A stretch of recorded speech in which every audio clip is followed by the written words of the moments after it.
WVTC Radio Detroit.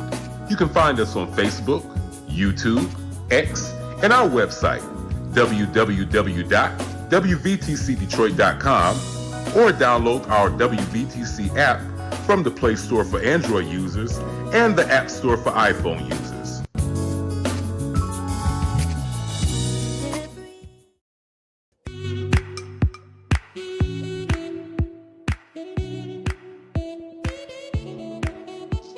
Thank you for tuning to WVTC Radio Detroit and the Community Bell Show with your host, former Wayne County Commissioner, Edna Bell.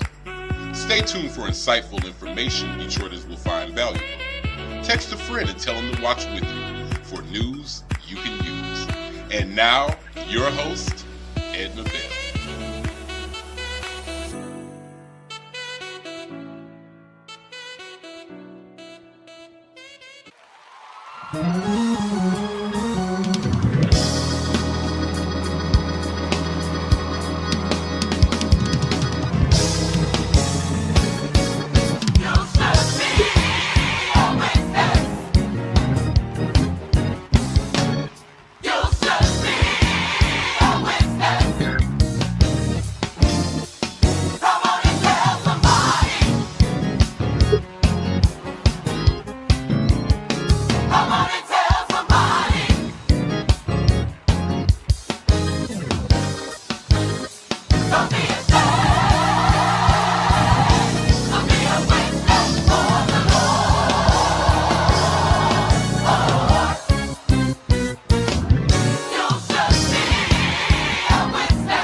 It is Monday at 4 o'clock, so next week will be the show. Thank you so much for joining us this afternoon. This is a special show because this is our anniversary.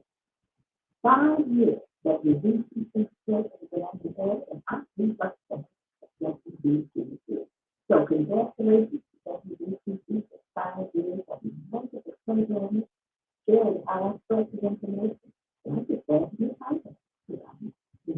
I'm here, WBCC, and the day, thank you so much to do this wonderful show, to provide information to all in the house of the show. I'm happy to be a part of.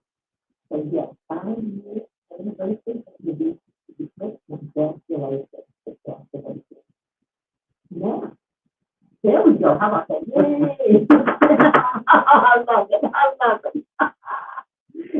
other thing we're celebrating today is the birthday of my son, Ted Calvert. Ted Calvert's birthday is on the 2nd of October. This is yesterday.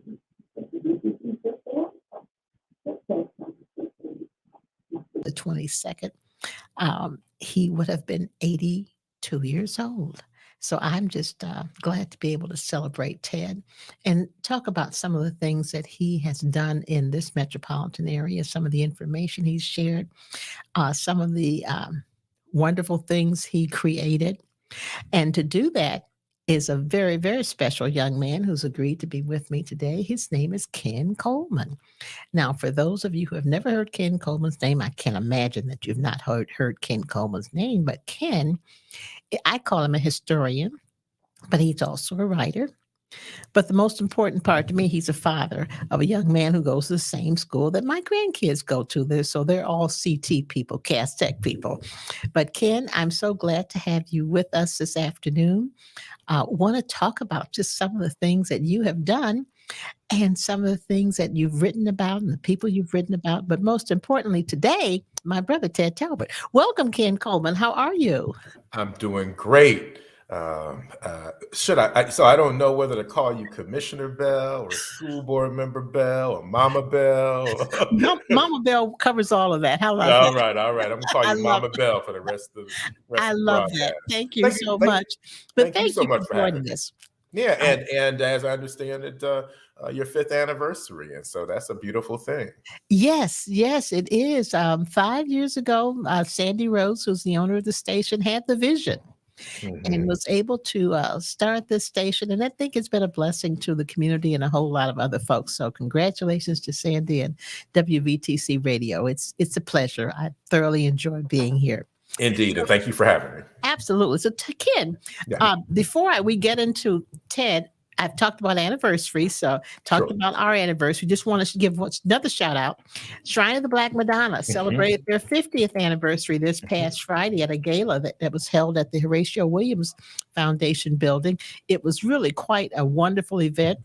And I had the opportunity to go and to see some of the people that they honored. It was really a wonderful event. Shrine of the Black Madonna, 50 years old. And you and I both were around when it started and know it well. And so congratulations to the Shrine of the Black Madonna. They're still going strong and still doing wonderful things in the community. So we're pleased to be able to say congratulations to the Shrine of the Black Madonna. And the last one is New Prospect Missionary Baptist Church celebrated its 99th anniversary yesterday. I saw that. I live not too far from New Prospect. Oh, okay, wonderful. They are a great, quite frankly, Mama Bell, an anchor in a burgeoning community that we feel most proud about. The Avenue of Fashion area. Yes. I still remember my wife and I talking about anniversaries. We just celebrated our 25th. Oh my goodness! Can't be about a week ago. Yeah. Wow. But the late great Reverend Wilma Johnson was an associate pastor at Hartford Memorial Baptist Church. Yes. In 1998, when Kim and I were married, and the way the process goes at Hartford Memorial is, if you are a member of the church and you get married in the church, you have to go through marriage counseling. Yes. A process prior to the marriage. And Dr. Johnson carried that out. And I didn't get a chance, unfortunately, to talk to her because she moved on to New Prospect maybe about a year later. First African-American woman to lead that congregation. Yes. I did not get a chance to talk to her often after that. But I still remember some of her important words that men and women who wed should heed and try to live by. And so I'm glad you lifted that up. It sparked a couple moments in my lifetime. Absolutely. That's been my church home for over 40 years now. And my daughter Sonia went through the same process when she was pastor. She married her and her husband, and Alicia went through the process, but they got married in Jamaica, but they still had to go through the counseling process. And Reverend Johnson was absolutely a fantastic no question minister and preacher, and community person, and she was Got, we adopted Pasture School and all the work we continue to do at Pasture School and other community organizations. So yeah, she will not be forgotten. God continue to rest her soul. Absolutely, absolutely. Now let's talk about one of my favorite people, my brother, Ted Albert. Yes, of course. But before that, talk about you some, Ken. Tell us Yeah. about your background and what you're doing. I appreciate the opportunity, Mama Bell. I'm a lifelong Detroiter, born in the city nearly 55 years ago. I'm one of those, I often talk about it, particularly in my writing. I'm one of those Detroit 1967 rebellion babies, born the day after Christmas in 1967, a few months after the civil unrest in the city. I grew up in the city. Alicia and I are the same age. I'm a Henry Ford High School graduate. Of course, she's Cass Tech. Yeah. Grew up in the city, as you would know, based on that timeline in the 70s and 80s. Came into adulthood in the 90s. And I've spent more than 30 years, Mama Bell, in the communications business, as some point out. Started out, and some of these names for your listeners and viewers through streaming will be very familiar. My first two bosses after Wayne State University and communications training, my first two bosses in the business, in the communications business, were Martha Jean the Queen Steinberg. Yay, Martha Jean. at the old WQBH radio, 1400 AM. Joined her team in 1991, and then about 2 years later, picked up a second job, and that was working as a news reporter at the Michigan Chronicle, which at that time was led by the late great Sam Logan. Yes. And so Queen, as we called her in the office, Queen and Sam. And I started when I went there, Mama Bell, when I went to the Chronicle in 93, I went there calling him Mr. Logan. And he said, "No, I'm Sam." And I know that was hard for you to do. It was hard to do. But those two, that woman and man, helped to influence me, empower my career. And so over the last 30 years, I've been in and out of journalism, working as a reporter. Today, I write for a news outlet called Michigan Advance. It's a Lansing-based politics and policy news site. We largely cover the state capitol in Lansing, but we do other reporting too. But what's most germane, I think, Mama Bell, to I think the reason why you had me here and the excitement that I have about our conversation of the next hour is talking about my passion for chronicling Black life in Detroit. And I just want to say at the outset, and I know you know this, and Alicia, that I've known for years, knows this too. And I should give her propers and call her Wayne County Commission Chair, Alicia Bell. But you know, we're the same age and we kind of grew up together. So I tend to call her Alicia when I see her, when we talk one-to-one. But that passion for chronicling Black life in Detroit helped me know a whole lot more about a man, your brother, Talbert. You know, I grew up in the 80s, as I talked about, came to my formative years and spent a lot of time, even before I had this passion for writing and researching, watching WDIV Channel 4 documentaries that Ted produced. And Mama Bell, whether they were a history of Black firefighters, learning the history of at that time, basically all brothers. Yes. A commentary on the society at that time. But Ted helped me understand the history of Black men and later women who would be firefighters and fight against race discrimination and fight against fires. you Yeah, know, double fight. that's right, that's right, and learn about the history of Black lawyers Yes, in our city. Ted was, and I may get emotional a couple times in this, but that's okay. I it's do all coming from the a time. place.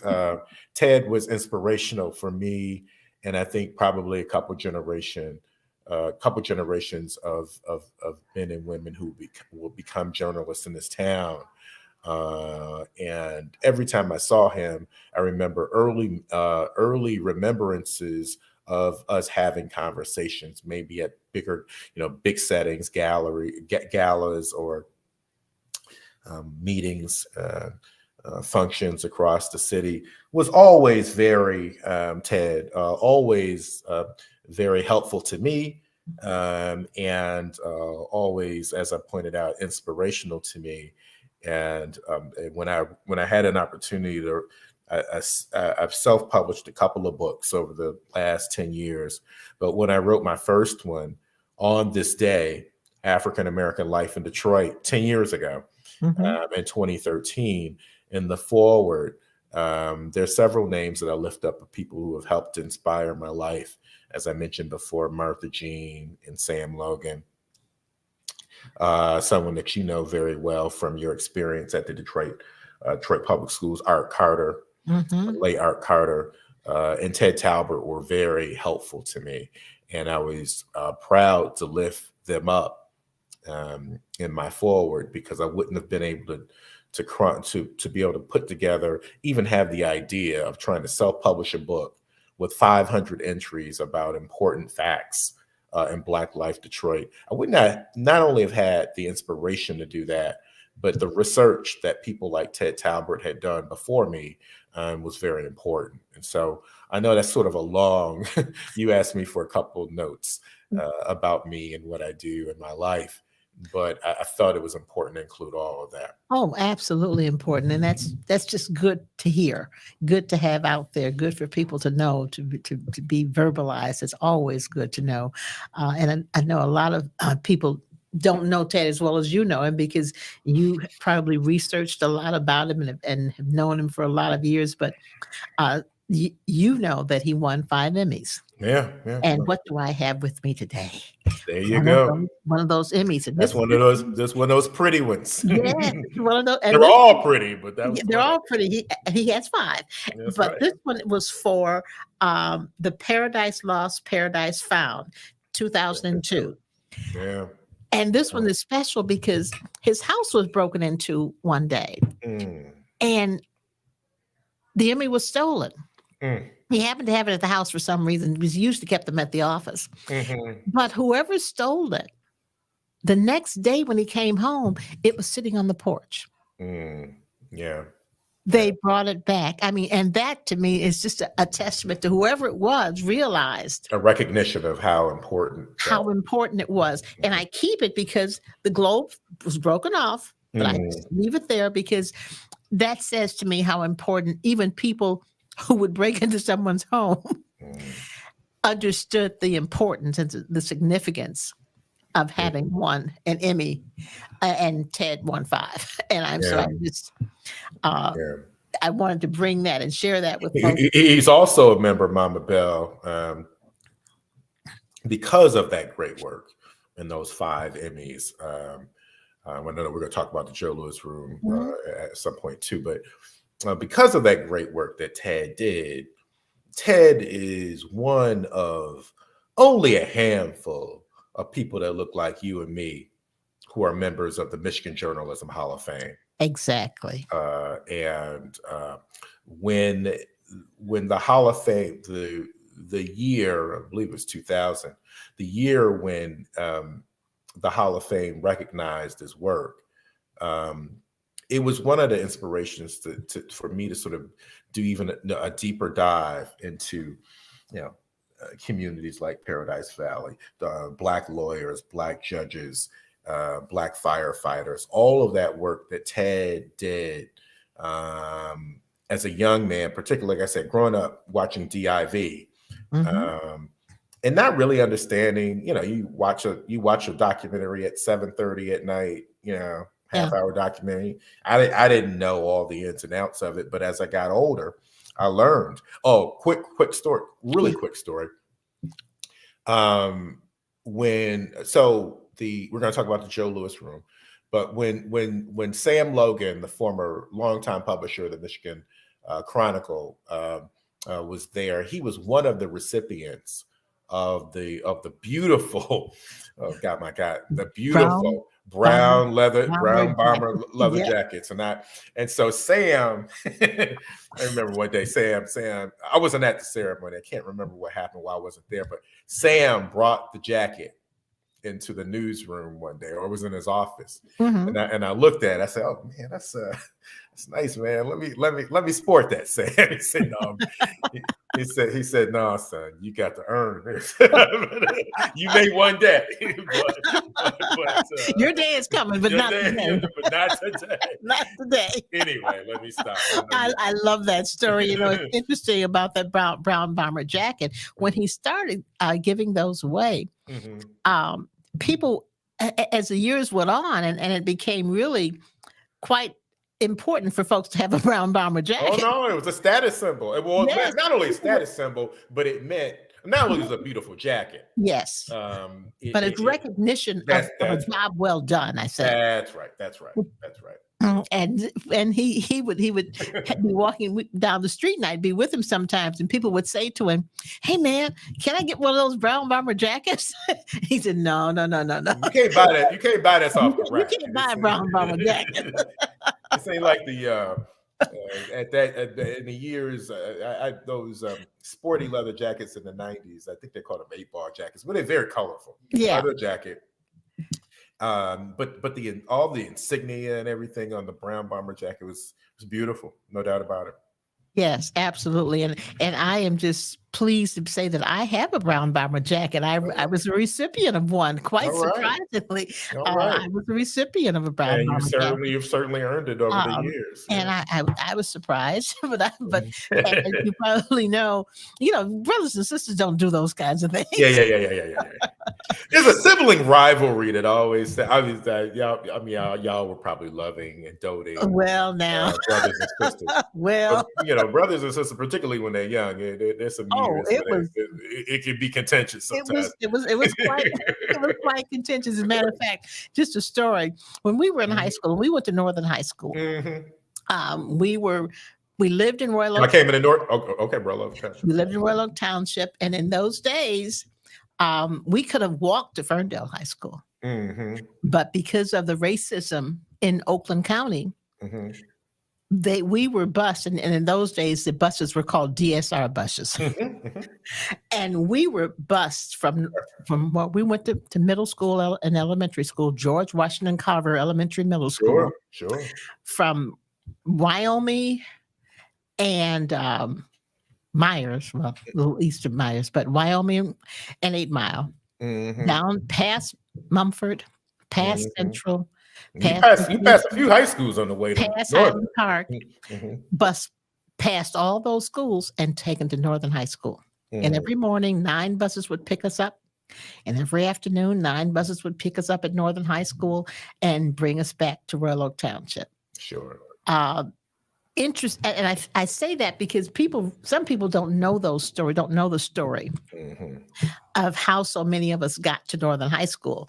Well, it was because of Oakland County would not allow us to go to the schools that we could walk to. There was projects that were built during wartime. That Carver, on the Oakland County side or the Detroit on the Oakland County side. This is the Oakland County side. This is Royal Oak Township, north of north of 8 Mile, between 8 Mile and 8.5 Mile. That's right. And between Wyoming and Myers. Sure. Then the projects were built because Henry Ford was hiring everybody, and the people were coming up from the South to get these wonderful jobs in the factories. And so they were built to house those. And that's where we grew up in most of our lives, but we were both born in Black Bottom. I remember Ted telling me that. Lived on Macomb Street. Mhm. Grandma lived on Macomb Street. Grandma ran a little speakeasy joint. Grandma Lily was Of known course. not to be messed with. Of course. Of course. Right. But we were born in Black Bottom at Old Trinity Hospital, that is now where the interchange with Yep. 375 is Surviving. That's right. on Verner. That's right. But that's where I was born, and that's where we lived in our early years. And we moved to Royal Oak Township to the projects. These wonderful new places ahead. That's 10, 11 miles, depending on which way you go. Mhm. Yeah, I mean, how you get there. That's a in a city that's 139 square miles. Yeah. Detroit proper. Those are two very, I mean, in some ways might have been the same type of communities, but not quite a distance, right? Absolutely. And so we went to a school in those days that was an all Black school. Our principal was Black, the teachers were all Black, and so The we Carver School District, right? Wasn't the Carver School District? it was its own school district. Yeah. Absolutely. Yeah. It had its own school board. Mhm. The Royal Oak Township had its own fire department. Because its own police department. Oak Park folks didn't want nothing to do with y'all. And No, we didn't. Ferndale folks didn't want nothing to do with No, y'all. we were So just Carver School District comes up as probably the first Black school district in Michigan, maybe in the country. And you're absolutely right. I'm pretty sure it was. Mhm. And Reverend Cash was the superintendent, was the president of the school board. I remember that so much. Mhm. But it's just interesting to see how things evolve in all this time.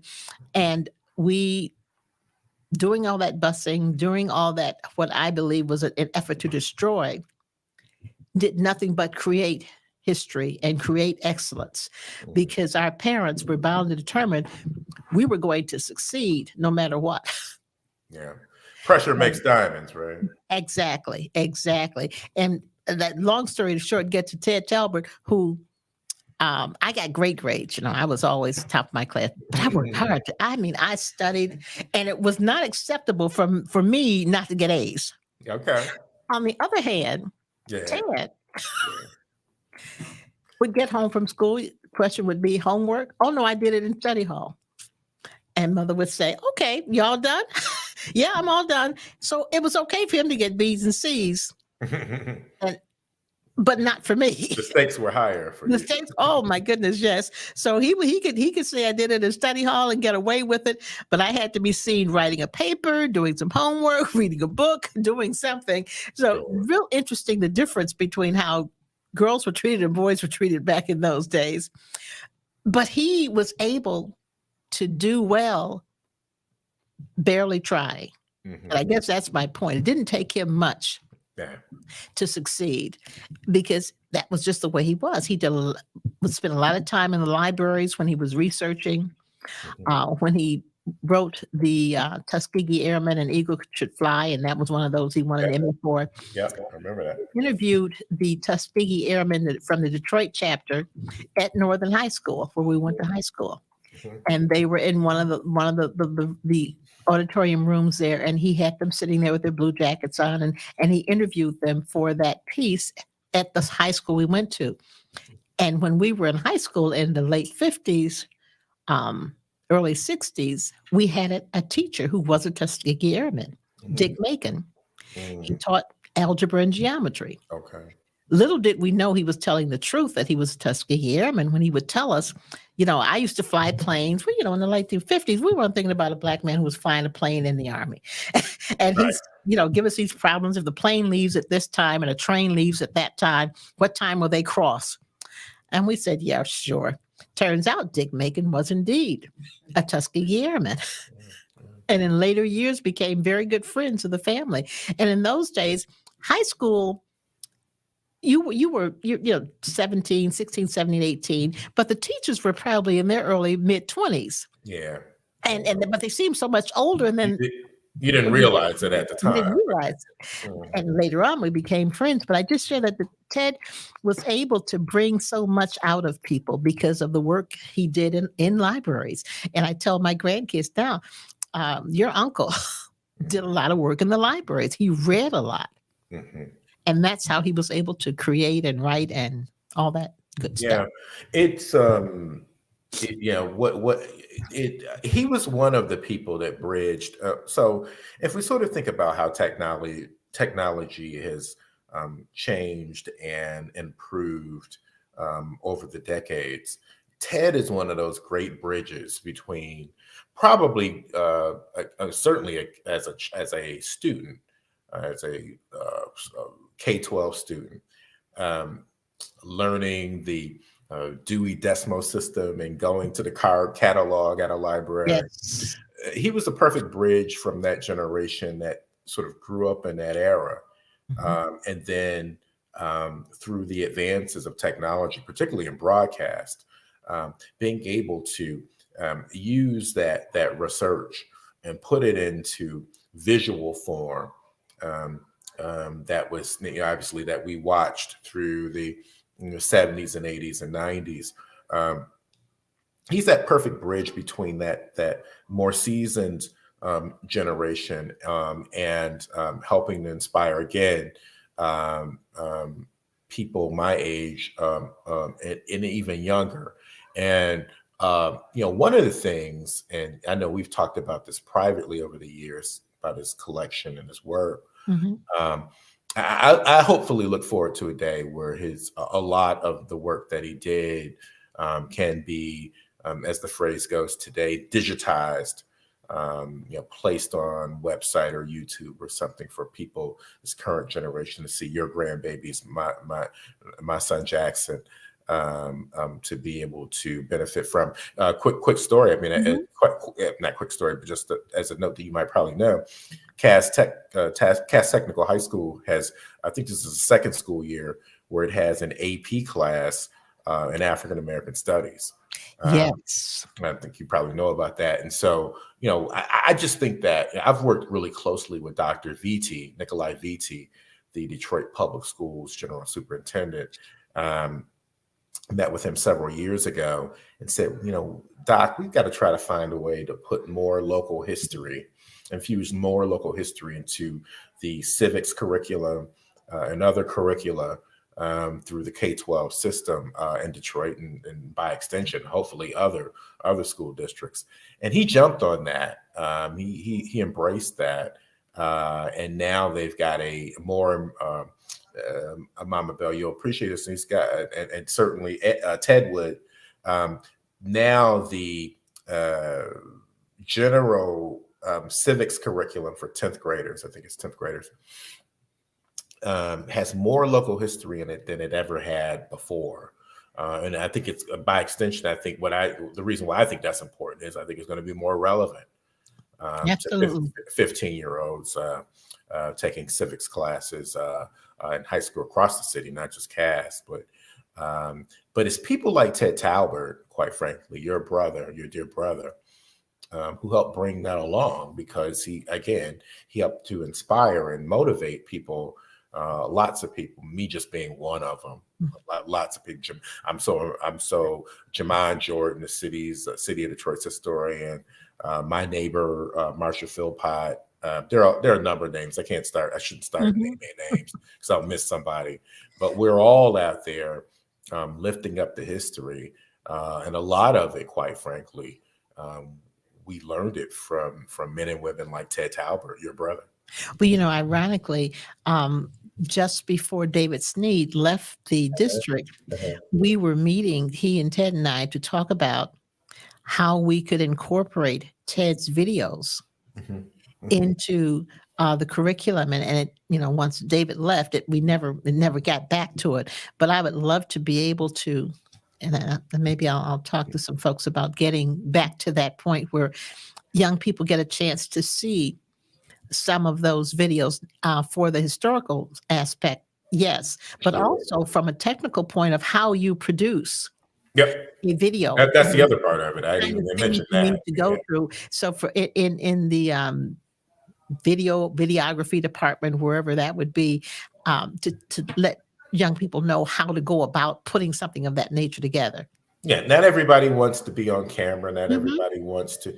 There's so many. I'm a long-term member of the Detroit chapter of the National Association of Black Journalists. Yes. Um, Ted was Ted was very active Yep. in and about that organization as well.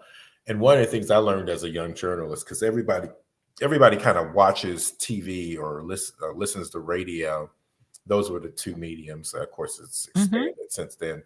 When I was growing up, everybody wanted to be, I don't know, Jerry Blocker or Yeah. or Beverly Payne or Yes. Huel Perkins or Carmen Harlan, but there's so many disciplines within that, and we're just talking about broadcasting. Yes.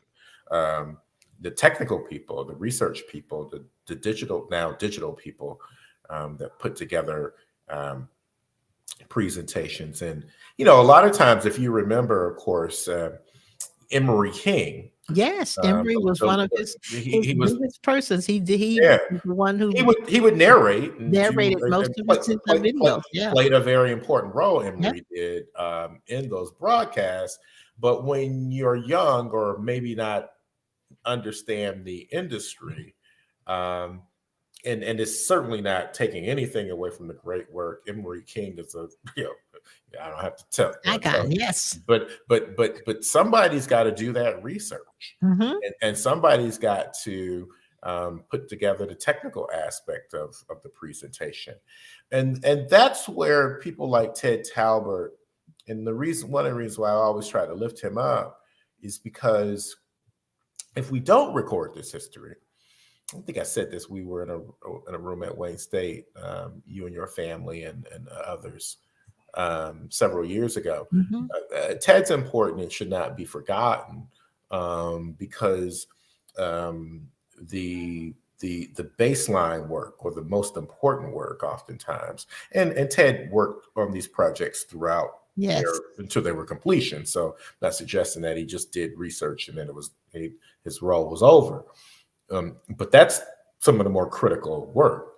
And there aren't a whole lot of people who have the ability and, quite frankly, Mama Bell, the opportunity, right?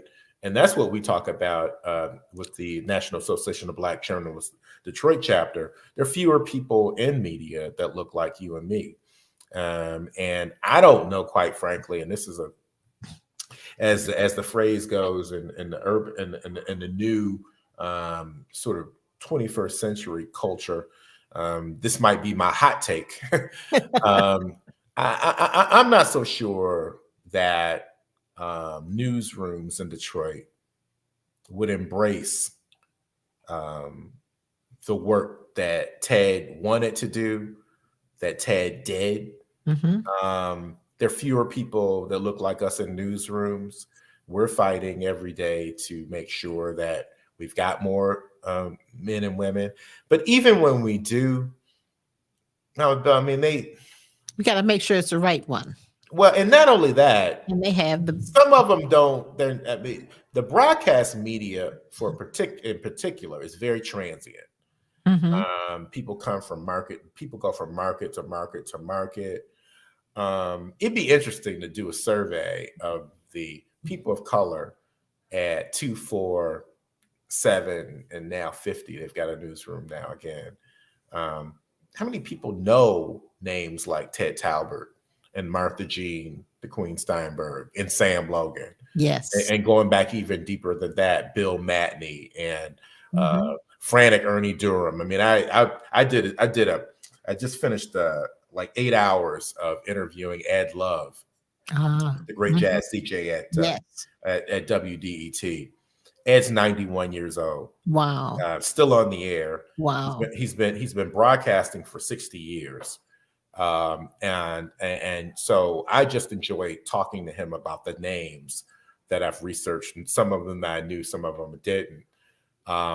But to our point today, it's people like Ed and Martha Jean and Sam, and of course our dear Ted, that I don't know that these young cats know anything about him, and I'm just dedicated to trying to find ways to lift up opportunities to continue your dear brother's work, because it's not just about him. Yes, it's about our community. And I've always been, whenever I've been in your presence, we've always talked about ways to try to let's do this, let's Absolutely. do that. So I know Absolutely. you want to talk about maybe some of that. Absolutely. And I think it's just so important that we don't lose the history. Mm-hmm. And sometimes it appears that we're losing it. And we've got to find a way to hold on to it and share it, Mm-hmm. because young people don't know it. Many of them don't. Number one, because it isn't taught, and they don't hear anything about it. And so there's no incentive for them to go find out about it. And Indeed. so we've got to find a way to continue to push it out there for them to at least want to hear more. And interestingly enough, Ted's works and much of what was in the Joe Louis Video Memorial Room is at Wayne State University at the Walter P. Reuther School of Business and Industry and Community. So and there's a group of us now meeting to try and recreate the Joe Louis impact, and to see if we can't have an exhibit at the African American Museum of Mm-hmm. Joe Louis. And all the stuff that Ted did, and find out as much as we can from others who might have memorabilia from Joe Louis, but particularly the things that Ted did, and hopefully try to recreate the brown bomber jacket Yeah. giveaway. And that would itself be, Yeah. I think, a legacy, because Ted Talbot was the creator of the Brown Bomber Jacket Awards. No, And if we were able to do that, I think that would be something that would be a lasting legacy and memory to Ted. But the other thing I'd like to do is find a way to create some nonprofit, something, and don't even know what it is yet, mm-hmm. to be able to train young people to do what he did. Mm-hmm. Because I don't know that we have anything out there that it would even make them want to do it. Yeah, no, I think that'd be really important. Mm-hmm. The lasting legacy is kind of what it's all about, and what you shared is, of course, trying to find ways to educate, inspire, encourage, all those great verbs, to get young people to understand how important this work is. I mean, I'm saying to you, it's been my thought every time we get a chance to talk. I mean, I want to, I'm in and want to be able to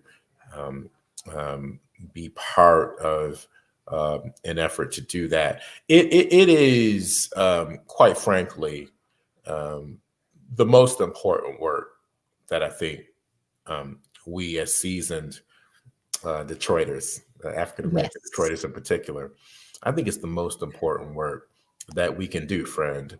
And I want to be a part of that type of effort. Yeah. That would be wonderful. More to come, and I'll certainly keep Yep. you Keep me apprised posted. Mm-hmm. as it goes along and how far we're going. But I think it would be a great legacy to be able to do that, and something that would be lasting. And then the thought is that we would move the brown bomber recognition to every city that has a Black museum, Okay. and move it from city to city, Oh, yeah. and select folk who would be those who would be able to have their name associated with Brown Bomber Jacket. As you know, every mayor has gotten one. That's right. That's right. And As I think about it, I can remember some of the photos being in the room at times. Yeah.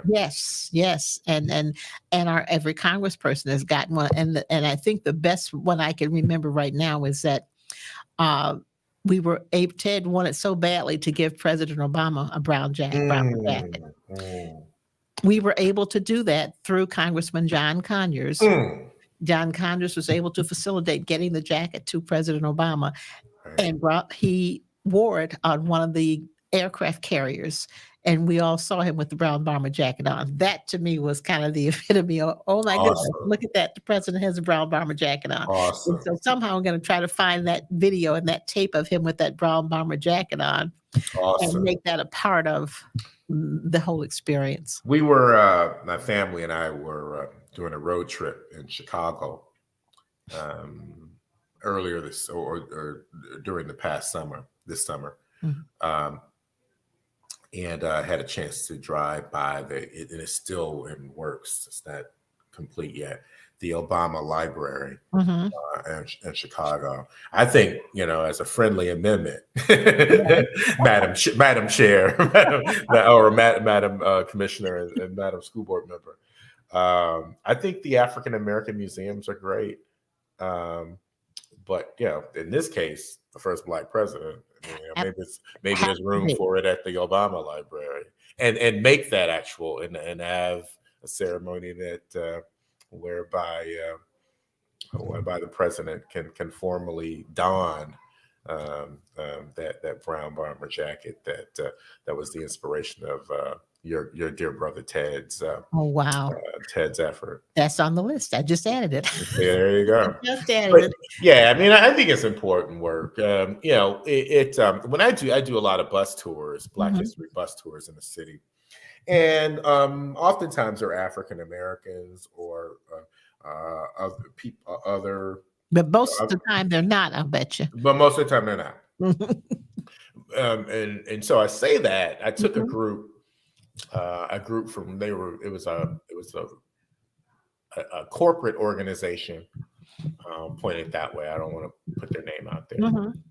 Corporate organization, folk from all over the country, and we started they were lodging at the Athenaeum in Greektown, Mhm. and the tour bus. So our tour buses picked them up there, and we started there. One of the first places that we went was City Hall. They got a chance to see the Spirit of Detroit, but of course, as you know, right across the street is the Joe Louis Fist. Uh-huh. It was donated by Time Magazine in 1986, and so everybody sort of they look at this Black Fist and they're like, oh, what is What is that? What was that? Was some Black nationalism stuff? Was it like something that They just don't know. and they don't know the Mhm. history. And I told them that in 1986, the chairman of publisher of Time Magazine, publisher of Sports Illustrated, that was owned by Time Magazine at that time, donated that sculpture to the city of Detroit, and it was to symbolize the importance of Joe Louis as an important American, not only in the realm of sports. Obviously, he was that, but he was a great American. Served in the Second World War. Like many people in this generation, served with honor and distinction. And the fist was not designed to be it's sort of sort of some type of anti-message against I don't know, white America or whatever, or to lift up Black power. Yeah, it was the power. Recognition. That's right, in Recognition. recognition. Absolutely. And so I think that Mama Bell, that fist, the Joe Louis statue in former Cobo Hall, now Huntington Place, the site of the original home of Joe Louis, Joe Louis room, video room that your dear brother gave to us. I think these are important symbols that should be understood, should not be misunderstood. And I think the time is now. I think the time is absolutely now. So I'm excited about your ideas. I just want to be as helpful as possible. You will be. You'll be with me. Thank you so much. Thank you. I want to thank you so much, Ken, for coming on the show today to help me celebrate my brother, Ted Talbert. This is 10 years since he passed, but it's also his birthday, October 22nd. Oh, I did not realize that. Yeah, he passed and actually in January of 2013. I do remember that because it was the year that the book. His birthday was yesterday, October 22nd. So we're celebrating Ted's birthday, and we're glad to have had him around for all those years. I appreciate you. Thank you so much. Please say that you'll come back and we'll talk some more about what's going on with Ted and Joe Louis, but also what's going on around the city as you do your tours of historical spots in the city and some of the things that you're doing in your books that talk about the history of our city. Well, thank you so much, friend. I appreciate it. Thank you. Lifelong friend. And so I want to do whatever I can to be most helpful. And let's carve out an opportunity where I come back regularly. That would be wonderful. We can We'll kick do it. Thank you. Thank you, audience. We appreciate you coming on Community Bell Show. See you next Monday at 4. Thank you for listening to Community Bell with your host, former Wayne County Commissioner Edna Bell. This broadcast was brought to you by WVTC Radio Detroit. You can find us on Facebook, YouTube, our website, www.wvtcradio.com, or download our WVTC app from the Play Store for Android users and the App Store for iPhone users. If you've enjoyed this broadcast, tell a friend to tune in. We'll see you next Monday at 4 p.m. Eastern to the Community Bell Show, right here on WVTC Radio Detroit.